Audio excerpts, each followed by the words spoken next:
because of what we wanted to do and how we wanted to do it, which is healthily, we had a separation party. And to let the community know we were good. We weren't having a big fight. We weren't having a big, demonstrating badness all over. We wanted to, transform our family, not break it up. And what I learned from having the party and people's reaction to the invitation was that there was so much trauma about their own divorces, their parents' divorces, their sisters' divorces, their brothers' divorces, their grandparents' divorces, that it just really struck me. This doesn't have to be this way. Caring for others is part of your life, but it's not all of it. This is your space for growth, confidence, and connection to the whole you. Welcome to the DaliTalks podcast. Hello, everyone. Thank you so much for joining me again. I am your host, Dali, and my guest today is Liz Goll Lerner. She's an amazing life coach, a psychotherapist, an author. She's also an artist and an expert in communication and divorce wellness who guides individuals through the complexities of separation and divorce. I felt very compelled to find somebody who is very well versed in this area because not only did I just go through that not long ago, and it was very eye-opening, but I've always admired people who take that choice because, they've tried it all. And I've never seen it as a negative thing. So, Liz, welcome to the podcast. How are you? Thank you. I'm great today, and I'm so excited to be here with you. I think it's such an important topic, and I love what you just said. It's great. Oh, thank you. Yeah, people look at me crazy because they're like, "Are you promoting divorce?" I'm like, "No, absolutely not." I'm just saying, like, some of us do so much to hold on to the relationship, make it work, but sometimes it just doesn't work out. Tell us a little bit about your background. How did you come about going from psychotherapy to now helping people with their divorces? So I'm actually still a psychotherapist, but primarily doing coaching. And, I've worked with individuals and couples for decades. And what I saw was that people would react kind of spontaneously instead of really thinking through when they wanted to change a relationship or leave a relationship. And really, it was my own divorce and the work I'd done with people and my own divorce that brought me to really wanting to teach this because, as you said, you do what you learn a lot, right? And I had already been teaching people how to do this because of what we wanted to do and how we wanted to do it, which is healthily. We had a separation party. And to let the community know we were good. We weren't having a big fight. We weren't having a big, demonstrating badness all over. We wanted to, transform our family, not break it up. And what I learned from having the party and people's reaction to the invitation was that there was so much trauma about their own divorces, their parents' divorces, their sisters' divorces, their brothers' divorces, their grandparents' divorces, that it just really struck me. This doesn't have to be this way. I know it doesn't have to be this way. I have clients who know it doesn't have to be this way. The world should know it doesn't have to be this way. So that's why. That's how I really started focusing on that I love that. I love that. A separation party. That is so cool. So that reminds me when my divorce was finalized, I decided I wanted to do a celebration, a divorce celebration. And I remember calling a family member and I was speaking with this person and I said, "Yeah, you're welcome to come. You're welcome to bring the kids." And they said, "Oh, how would that look? Like, wouldn't that be like instilling in them that, divorce is something they should look forward to?" And my first thought was like, first of all, it really depends on how you, the parent, presents it to your child. Yep. How you think of it. Because, our children learn from us so many things. And I said, wow, I'm so surprised that you're thinking of it that way instead of a celebration of like choosing you and your self-love. Because if you know that something's not working for you, why not celebrate that you made that hard decision? It was hard for this person to accept that and see it that way. Sure. But to your point, it comes with a lot of trauma, right? Like her perception of what she had seen in the past and the people that she knew who had gone through it. It was just not a very good Yeah, situation. It was not very pleasant. And I must say, I don't know what the rate of people who divorce amicably is from that's a good what, question. yeah, I'm because going to research when that. I know, right? Because all I know is from following a few divorce attorneys is that right now we're January 8th, and right now is like the season of divorce. And I didn't know that. I didn't know that actually until I decided to file a few years ago. And I was like, oh, there's a season. This is interesting.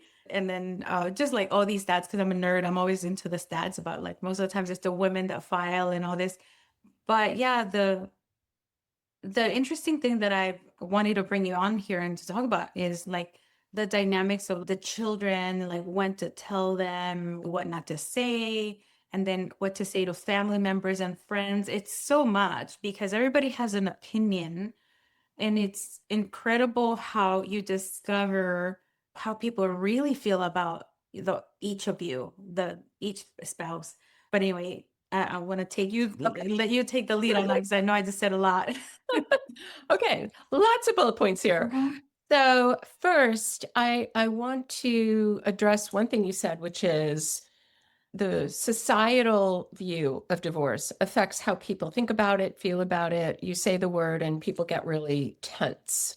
And I think it's the job of those of us who have done it well, or those of us who want to do it well, to help other people understand that it doesn't have to be that way. And part of that is how we talk to our family and friends about it, right? Which is one of your questions. And part of it is also how we want them to relate to our children about it, which is another piece that you brought up. I think the most important, before we're even talking to anyone, is understanding how we ourselves feel and what we're doing strategically. So strategy is not a dirty word, right? It's not about being mean or winning. It's about, we get up in the morning and we have a strategy of how we're going to get to work. Right? Right. So we need strategy. But it's kind of like, if you're at the place where you've done everything you could, and as you say, it's a hard and sad thing to do, to leave a relationship, especially a marriage, especially if there are children, but then you want to take your time for a minute, right? Like you want to think about what you're doing and how you're doing it and prepare yourself so that you do know how you want to talk to people, and you do know what your financial situation will be, and you do know certain things, right? So it's always important to get advice, a lot of free advice. Governments, states, cities have free advice. And so people want, men or women want to understand what the laws are in their state. They want to understand like what benefits them, what could be a problem for them, and do the things they need to make sure they're going to be safe, right? Whatever that means to them. Okay. Mhm. Then when you start to talk about it with people, I think it's really important to remember that, especially if you have children, that relationship might need to go on for a very long time with that spouse or potential ex spouse. And what's really important is that your children don't suffer because you and that ex spouse don't know how to talk to each other, or don't know how to set up a good, healthy plan so that the kids are torn between one another. To do this well, it's not about getting revenge, and it's not about hating, and there's always going to be hurt of some kind, but it's about making sure that you're not venting to somebody who's going to be spreading all that around, because that will come back to bite you. If you tell some friend or some family member something bad, and then they're like, oh, yours, whatever partner is saying all this bad stuff about you, well, that's not going to help. That's going to damage the relationship. So one, it's picking who you're going to talk with about your feelings. If it's possible, a mental health professional would be a great idea because they're totally neutral. They don't know anybody in your circle. Yeah. most likely. So they're not talking about anything. And it gives you a neutral and safe place to just be. But let's say you want to talk to a friend, then it's really important to say, hey, if I'm going to talk to you, I need to know that you understand that I'm just being emotional right now. I'm just venting.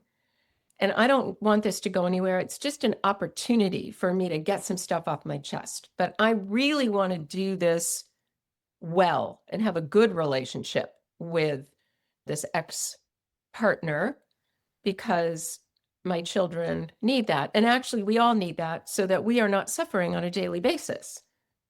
The other thing is to make sure that you pick your family members that you're going to be sharing this with and really get a sense if they're going to support what you're doing, number one. Number two, if they're going to support you doing it in a non-aggressive way, right? Non-aggressive doesn't mean you don't take care of yourself. It just means that you're not being angry and trying to get back at the person or something like that. It's like you figure out what's really, really important to you.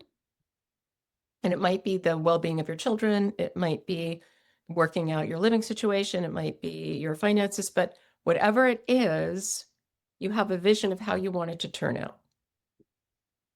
Yeah. And if you have that vision, that will help you keep your emotions under control.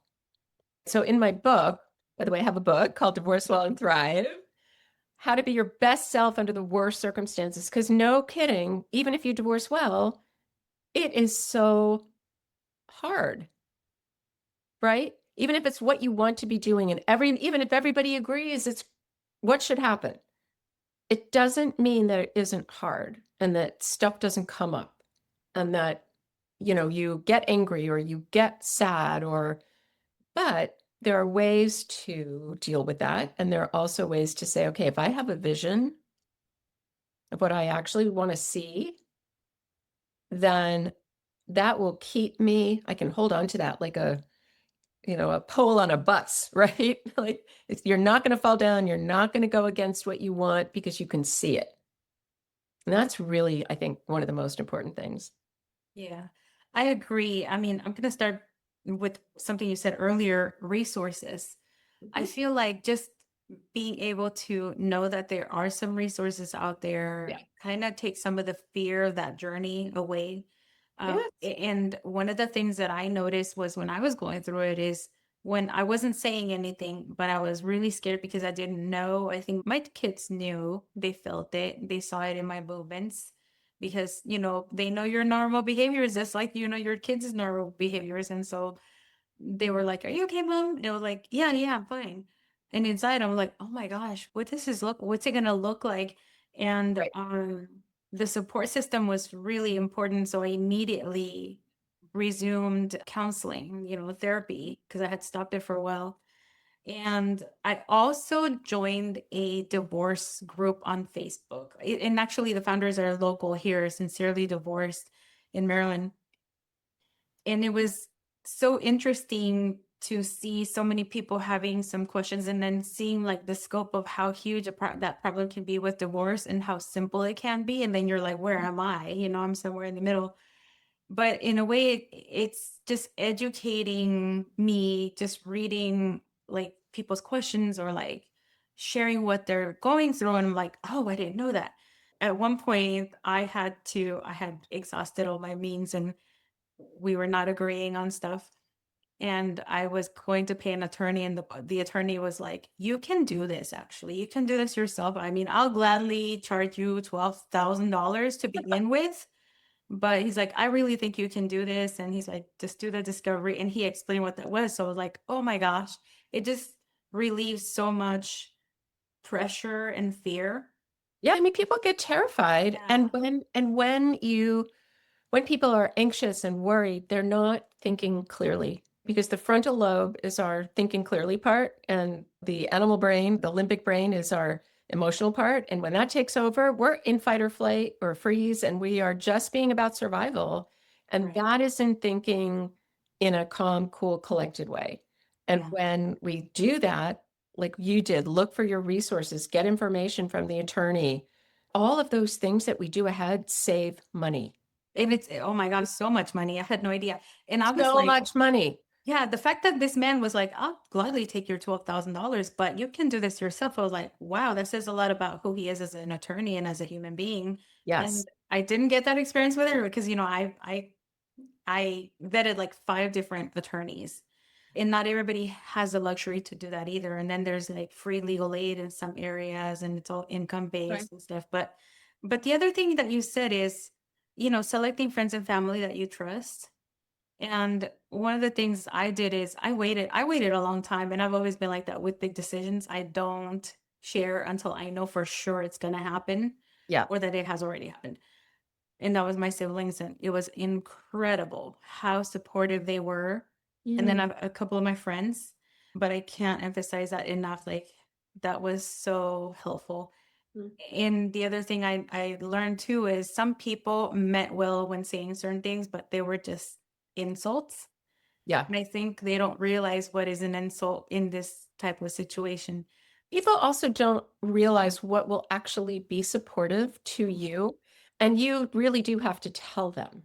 In Yeah. other words, it's kind of like, well, I know that, and what I've heard is that people always think it's supportive to, say bad things about the other, Mhm. partner, or to say, oh, if you had only, or all of these things, and to say, what, really to say what would really be supportive to me is if you could just tell me you're in my corner, or Yeah. you could just tell me that you love me, or you could just tell me that you're there for me if I need to talk, and you won't spread it around, Oh yeah, that's so important because right? I It's so remember. that is so Yeah. important. Yeah, that's in privacy to me because my personal life has been, I don't post on social media. And even now here, I was like, do I really want to share a little bit about my divorce thing? Because it's the Right. podcast. But I'm not divulging like super tiny details. No, I mean, and these But are important details for people to understand. yeah. It's obviously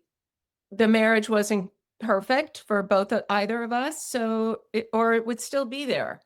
Mhm. And so that's not a big surprise. Yeah. But, but the idea that it is destabilizing to go, oh no, I'm going to change my entire life. Mhm. And how are people going to react? And how is the partner going to react? And how will my kids react? And I think the idea that you were talking about earlier of recognizing when you've done everything you can, that something isn't going to be healthy going forward, that means it's not going to be healthy for anyone, right? Not going to be healthy for the kids. They're not going to get a good model Mhm. of relationship. And so it's how you present it. When someone said to us, because we did a joint separation party, I did a separate thing. I did a ritual. That's, I think, in the book or in a different book that I'm in, a ritual for the women in my life around making this transition for myself. But the party was we held together to make a point. Mhm. And when people would say, oh, is this a wake? Or is this, and I'm like, no, this is not a wake. This is an opportunity for transformation. This is an opportunity to, with our community, change the way our family looks. Like different houses, different things going on. But if something happens with our child, call either of us.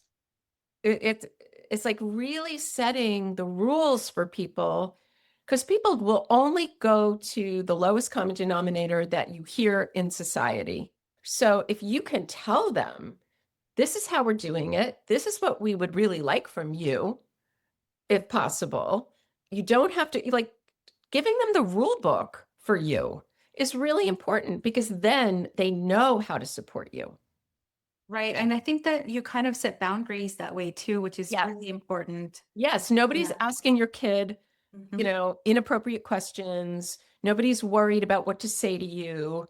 There's a lot of benefit to being clear, which is why I like that. Let's plan this out, not just jump in, because jumping in is expensive. You don't get what you want.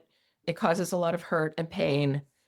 thinking it through first is really important.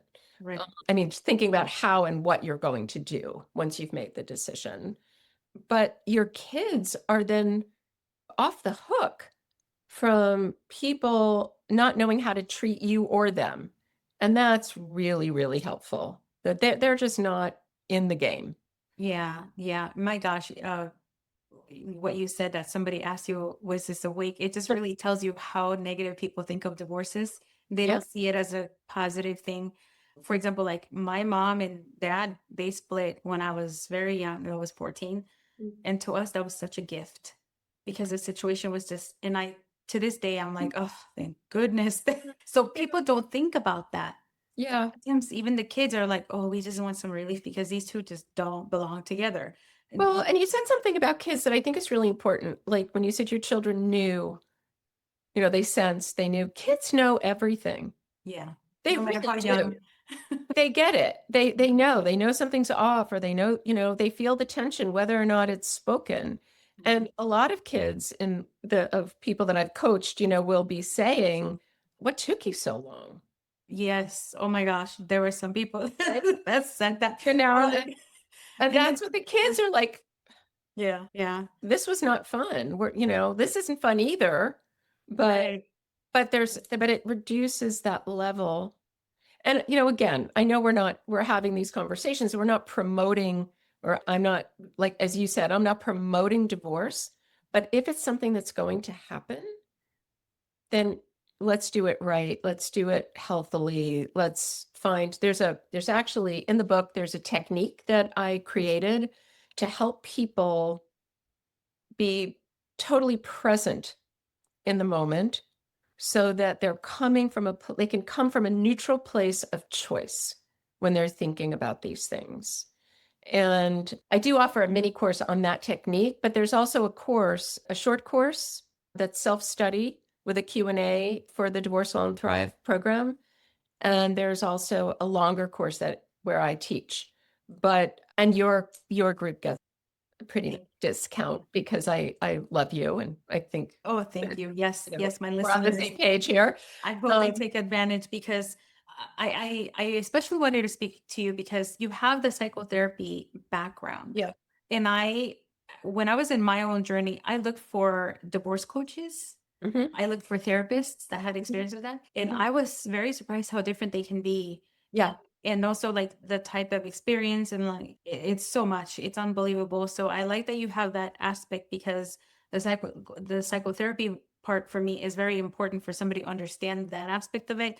And then like the whole process. And then you also have experience. You have Mhm. experience getting divorced. Right. Yeah. And it's just important that somebody gets you when you're trying to get help. So Instead of trying to talk you out of it. that too, yeah. There's somebody that I know that they're like, "Oh, are you sure?" And I'm like, "Did you not hear what I just said that happened? Like, I cannot move past that." And they're like, "Oh, but you really should." And there was, Yeah, like all of the should. I think that's a really important point. mhm, So even the people who are your good friends, sometimes people really need to look out for exactly what you're talking about. That someone in there, because for whatever reason for themselves, that it either frightens them or they have a big, strong belief about marriage or whatever, they're not going to be able to hear you, and they're going to keep shoulding you, yeah, right? And that is I think when you've made a decision to do something a certain way and people start questioning you, it's I'm using the word destabilizing a lot today, but it really does shake the ground oh you're yeah, talking about, because there's so much more energy around it being bad, right? So, for example, in my experience, I was with a friend that I walked with all the time, and she'd been divorced, and I thought, oh, we can have this conversation. And when I was telling her about how we were going about this, her response to me was, "Well, just wait until you start talking about money." oh yeah, And it was so destabilizing for me. It was like, "Oh my God, you're actually not supporting me. You're actually telling me I need to be afraid that there's going to be trouble." And there was no trouble. And we had already mhm, talked about it. But even though we had already talked about it and she said that, it was like, oh, my whole nervous system kind of, went off. And I thought, wow, just a comment from some other person who's a pretty good friend can make that kind of effect. The world's position is very, very strong. So when those things happen, we want to make decisions, sometimes difficult decisions about who we're going to be talking to Right. Ooh, you know what? I feel so and who guilty our right now. friends are going to be. Right. I feel so guilty right now because I said that to somebody that I really care of, but I said, just don't be surprised if the collaboration gets hostile once you start talking about the money. And Well, because I wanted to help this you wanted person. to warn, you wanted to, and probably Right. that person did too, right? Mhm. But one is the tone that the person says it in, for one Mhm. thing.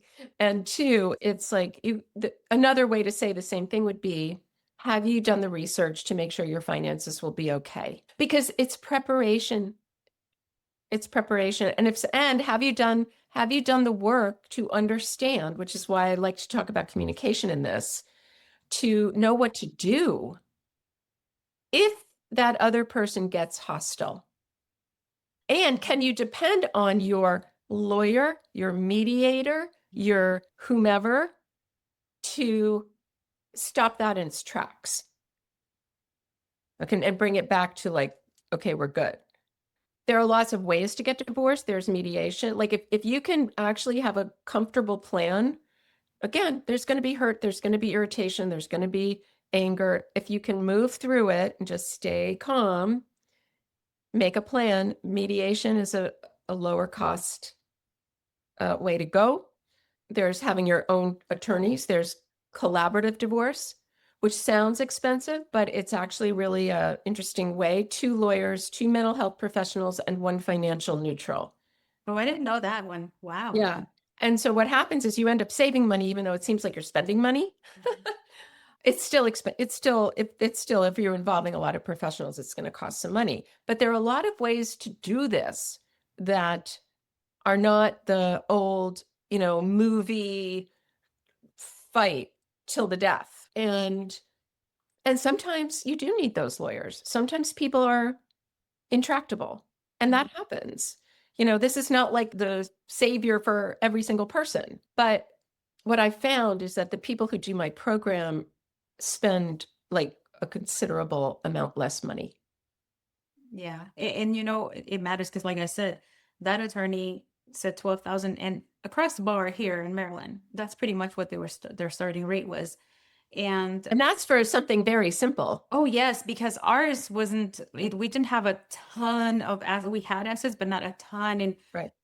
everything we had agreed on was pretty much like arranged except the house. And you know, usually I think most people Right. say the house is always the iffy one. Luckily, this attorney saw that it was possible for us to come to an agreement. That's why he was like, "You can do this yourself. I Right. know you." And he even gave me like negotiation tips, which is awesome. That's great. How Yeah, wonderful. And you will find people like that. right. But every situation can be so, so different. And so I was thinking when bringing you on, like, okay, what kind of resources do you have? You have the coaching, you have the book. Let's talk a little bit more about the book. Like, what topics or how do the chapters lay out so that people get an idea Sure. of, because there might be somebody listening right now who can't afford a coach, a divorce coach, Right. or And an and attorney, and or it's on Amazon. I mean, you can get a divorce well and thrive. right, because my thing is knowledge. If you can kind of get a big scope of the And picture of then how it you know. works, Then you right? know if you need more, Yeah. right? It Um, just reduces the fear and angst, and then you can go from there. That way you exactly. know that you have some options, like what you just mentioned, the two lawyers, the two mental health, but I had no idea. It's called collaborative divorce, and it's been around. I've been on panels like Okay. that, and it really is effective. Right. Okay, so the part one for people who are maybe even just dipping their toe in this idea is called "So You Think You Want to Get a Divorce," and Mhm. so part one covers what does that mean? What do you do? How do you figure it out? Have you done couples therapy? Like all the things that questions and things to think about to make sure you really have done everything you can and you sure you want to do it. Okay. In that section is also a chapter called Marriage Breakers, Marriage Keepers. It shows people examples of a really bad conversation and how to turn that into a really good conversation, right? So it has the actual words that shift it. And one of the examples is as simple as you're going to go to the park and you're driving to the park and somebody's late getting in the car and then there's no parking. And then you know where it goes from there. Like, oh, if you la la la, no, no, no. And so it changes the whole dynamic by what you say and what you do. Okay. And then there's the think before you act, which is what we've been talking about. Then it says, so you're going through with it is the second part. This is your story. Don't let anyone else write it is Yeah. the chapter. And that's what we've been talking about. We've been talking about how do you present this and not let other people take over how this is going to go. And then chapter 5 is the tool that I was talking about, how to stay calm and how to use the tool. Okay. And it goes through everything. And people who buy the book have access to a website that actually takes them through the tool on video. And it also gives them some other resources. Okay. Okay. And then the next chapter is strategy is not a dirty word, which we've been talking about. And then it's now you've done it is the next section. Okay. Yeah. That's a And good then one. it's how do you navigate that change? If you have got a kid, how do you guys show up for those parent teacher conferences? How do you go to the school play? What are your decisions about how you're going to do holidays or family? What are you, all of those things are in there because they're critical, right? Very. Yeah. Like you have to know, you have to think about it. It's not like, oh, we're just going to show up and then we're going to behave a certain way Mhm. and not think about how we should be doing this, right? And then like there's a part on where are you now and resources and a little more about my story at the end. But Yeah. oh, and then the introduction to this book is really important because it teaches people how to use the book. Okay. Okay. The other thing is, and this is just for people who might want to do a course, the self-study course has a lot of homework, I like work, home. like worksheets, right? So all of the topics that I mentioned that are the chapters, it goes deeper. It's like, okay, if this is what you're thinking about, what about this? And what about this? And what do you think about this? And now that you've done this worksheet, does that change this? Yeah. So there's a lot, in this part of my work, I'm really dedicated to people understanding how to do it, do the best to have the best, right? To have their kids have the best experience, to have them have the best experience. And you work with what you've got, right? You can't turn some other person you can't change how somebody else is going to be. But if you change how you are, it changes the whole system. I Like, completely agree. right? It's like a stone bit getting thrown into a still pond. The ripples are in the whole pond. So if you know what you're doing and you have a healthy, positive vision and you stick to it, it's not going to change the other person, but it can change how it goes. Yeah. Oh, thank you so much for sharing about your book and your work. I think it's Well, so thank you for important. the Yeah. opportunity. Yeah, of course. So I would just gonna mention it. Divorce Well and Thrive courses are available on your website, right?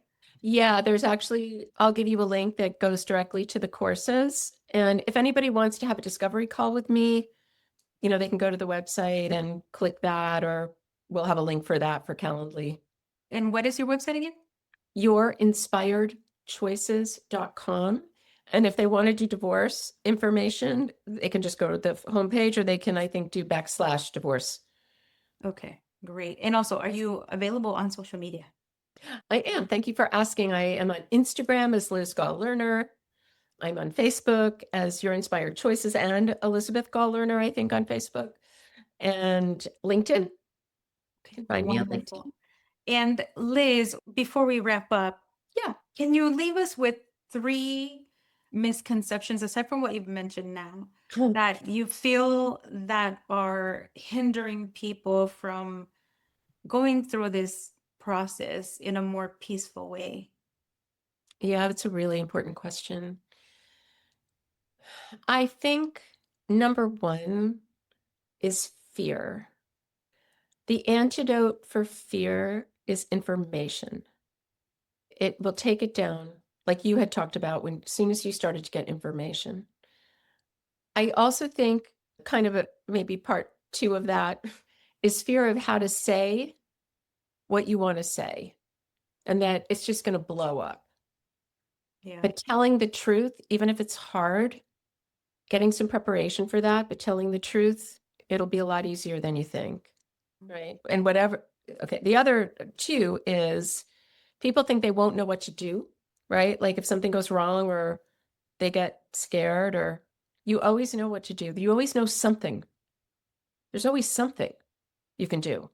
Right. You can leave the house and take a drive. You can call have a lawyer in your back pocket and call them. You can, that's why preparation is important. But, you know, you always know what to do. You always know something to do. I think one other would be people don't like to change. That's true. It's really hard to imagine that things are going to be okay or how you're going to do it. But the one thing I would say about that is sometimes it's worse to stay and suffer than change and just take a chance on yourself that you will do good research, have good advice, and you'll find your way. Yeah, I completely agree with all three of those. And that reminds me of something somebody said. Your marriage is not a failure. It was a success until it wasn't. Yeah. It's also a growth step. And Yeah. we live long lives these days, and we have many versions of our lives and what we learn, and everything is a stepping stone, Right. not the end of something. Yeah. It is, I mean, it is the end of something, but it's also the beginning of something else. And, a lot depends on where we put our attention. Yeah. If we put our attention on the fear or what's wrong or, what we are afraid of, Yeah. it's hard. If we put it on vision, hope, strength, getting information, then you're moving forward. And we could talk about this forever because there's so many other things that we didn't discuss, especially more particular to children. Mhm. But maybe we can do a part two. We'll do another one. Yeah. Why not? The Liz, second part of the book. right, exactly. Well, thank you so, so much for sharing your knowledge with us and your wisdom. I hope that listeners call you or at least get the book. Yeah. And yeah, we'll have to do this again. Thanks. Yeah. Thank you. Hey, did you like that episode? I have an ask. Would you mind leaving me a review? It would really help me improve this podcast so that you can come back and keep listening. Also, don't forget to check me out at DaliTalks.com and follow me on social media at DaliTalks. Until next time.